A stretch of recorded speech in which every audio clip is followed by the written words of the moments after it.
Haba heritage ọgwọma ọ na-arụ ọrụ. Asị m ọ na-arụ ọrụ.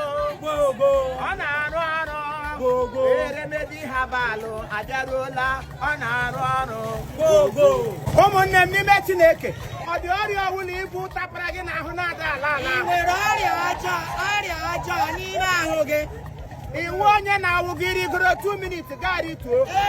Iwu one person iwu ihe ndị ọcha na-akpọ 1 minute man. Lekwe ọgwụgwọ nsọ gị ọ bịara ole. Lekwe ya ihe. Maka ọgwụ a na-arụ ọrụ gwogwo.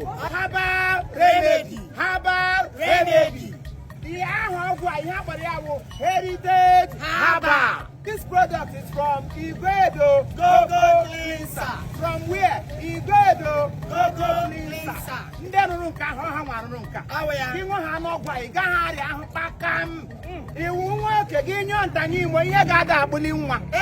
Ya wụ na ọ gbarọla dike katombo. Ya wụ ihe ga-agbala buguroro. Enwewado ihe ọ na-arụli.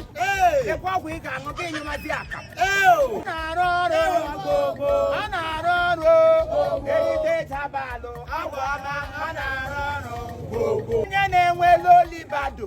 Libado gọdịlo. Ihe ụtọ bụ ọgbatuole. Ya wụ ihe ụtọ. Oke ihe ụtọ ọ dịla tulo. Lekwe ọgwụ iji ebos. Lekwe ya here. Gị nwe ha anyị ote ga-ekeli ya malie. Gị wuru nwaanyị ote gị na-aga n'ụzọ ya na-agụzega gị ya na-aga ya na-akọ gị na-aga ya na-akọ gị. Iwu onye nwere low sperm count. Akwa ga-ashọtụ. Agbariele. Akwa ga-eru ahụ dị 4 pieces. Gị nwe ihe ote lekwe gị lekwe akwa ọga. Akwa agaji ebe niile. Akwa ọgazi eju gị ime. Gị nye otu nye gị mụọ 5. Heritage Herbal. Ọ bụ ihe ọgwụ. na Heritage ọwụdụ ihe awụdụ asatọ ihe awụ natara na chi. Eziokwu. Is an inheritance. Ọ bụ ihe akpọkpọ ya nọpụtara. From there ka o si na. Iwu nwa abụọ bụ ihu ga-akpala ekete. Ị kaala nkụ ụsụ. Ya wa agadi nwa baby. Gbawụrụ ihu emego ote.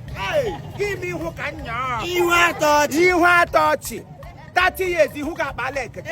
Ya dị ka ndị mmụọ mara gị aka ntị nga. Aha ọgwụ a Heritage Herbal. Ele aha ya Heritage Herbal. Ele ndị nụrụ ya Igbo cleanser. Ele ndị anụrụ na ya ọwụ nọ. Gị wuru nwa okorobịa kpakpari ori ogbo ụlọ aka akọ gị na akpa ị ga-akpatali ego. Gị tiga aka na akpa gị na-akpaje gị ụgwọ akwara. Gị na-akpaje gị libro. Anọ m na World Bank. Ya wụ ụkọ Johnson dịka ịra gị mgbe na agala aga a na-ebupụta gị n'ime ahịa. A na-agwa ihe ihe ibu. Respect onwe gị here. Akparịkwala m here. Let him sit down. Agwakwala m okwu. Why you no go insult you? Ị gaghị like the condition. Enweburu mgbe m like the condition mụ na gị ga-enwe ihe ahụ. Ị gaghị like the Oluwa. Ị gaghị like it o. Ị magara m ọgwụ dị ka elu. Ị gaghị like the condition mụ na gị ga-enwe na o. Ị magara m. Ị gaghị like it o. Ana m agwara gị o. Just respect onwe gị ka isi ya. Ị gaghị like him o.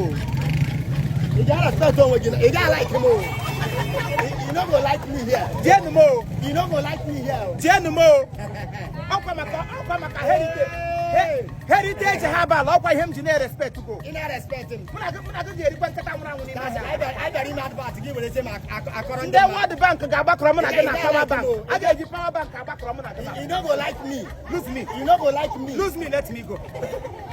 Oluwa boy, lose me, let me go.